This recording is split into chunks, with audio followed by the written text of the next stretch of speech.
반드시 보시기 바랍니다. 지금 이 시대의 회개가 얼마나 중요한지 오늘의 말씀 질문, 회개의 중요성과 그 의미를 아시나요? 안녕하세요. 매일 성경 말씀 묵상 데일리 브레드입니다. 성경 본문 요한계시록 9장 21절 또 그 살인과 복술과 음행과 도둑질을 회개하지 아니하더라. 요한계시록 11장 3절 내가 나의 두 증인에게 권세를 주리니 그들이 굵은 베옷을 입고 1260일을 예언하리라. 굵은 베옷은 회개 운동을 의미합니다. 요한계시록 22장 11절 불의를 하는 자는 그대로 불의를 하고 더러운 자는 그대로 더럽고 의로운 자는 그대로 의를 행하고 거룩한 자는 그대로 거룩되게 하라. 요한계시록 22장 14절 그 두루마기를 빠는 자들은 복이 있으니 이는 저희가 생명나무에 나아가며 문들을 통하여 성에 들어갈 권세를 얻으려 함이로다.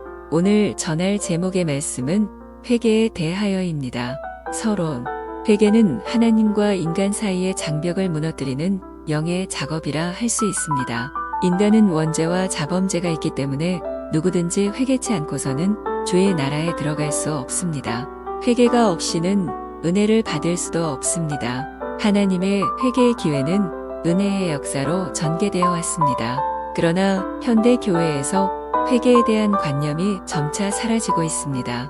따라서 시간이 흐를수록 인간은 점차 극도의 죄악에 참여하는 자와 극도의 영광에 참여하는 자로 구분이 될 것입니다. 요한계시록 22장 11절 하나님의 사랑을 통하여 회개가 얼마나 중요한지 알아봅시다. 그리고 회개의 정확한 의미는 무엇인지 알아봅시다. 첫째, 회개의 의미.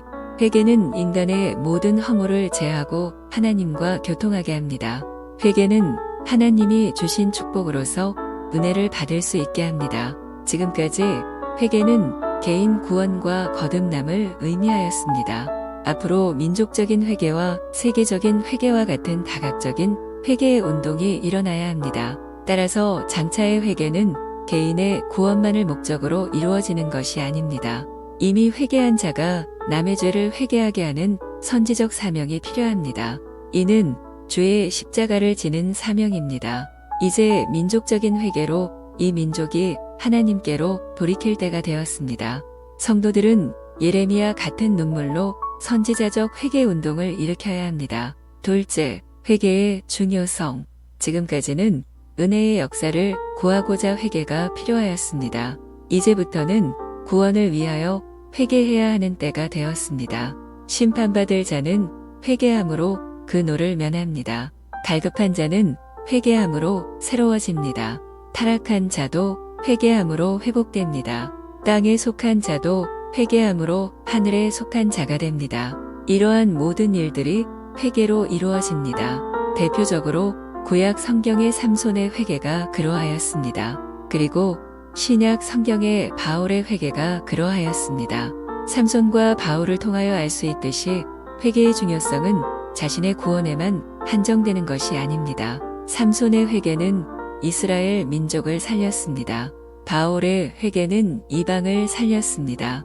회개는 민족을 살리고 세계를 살리는 역사를 일으킵니다. 앞으로 세계를 살리는 회개의 역사가 있을 것입니다. 셋째, 회개에 대한 하나님의 사랑. 아무리 하나님과 멀어졌던 자라도 회개로서 하나님과 가까워집니다.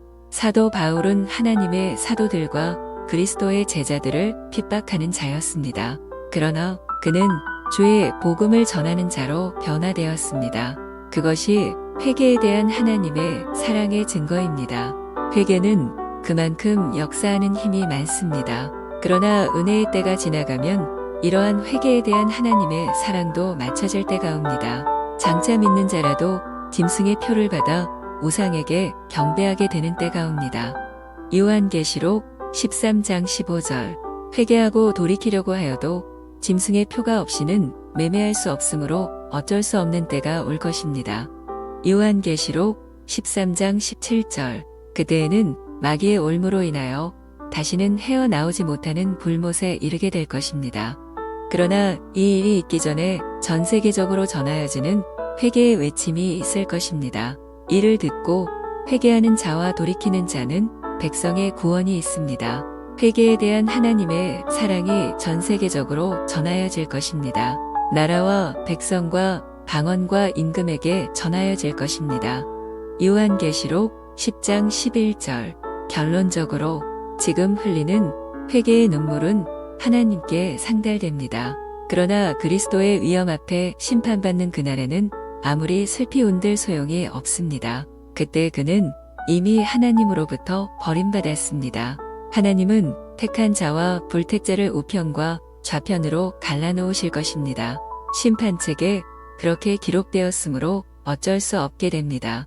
성도는 이날에 진실하게 회개함으로써 뼈에 사무친 죄악까지도 도말하여야 합니다. 오늘 하루도 평안과 안정과 보호와 구원이 임마누엘로 함께 하시기를 소망합니다. 매일 성경 말씀 묵상, 데일리 브레드, 유튜브 채널 안내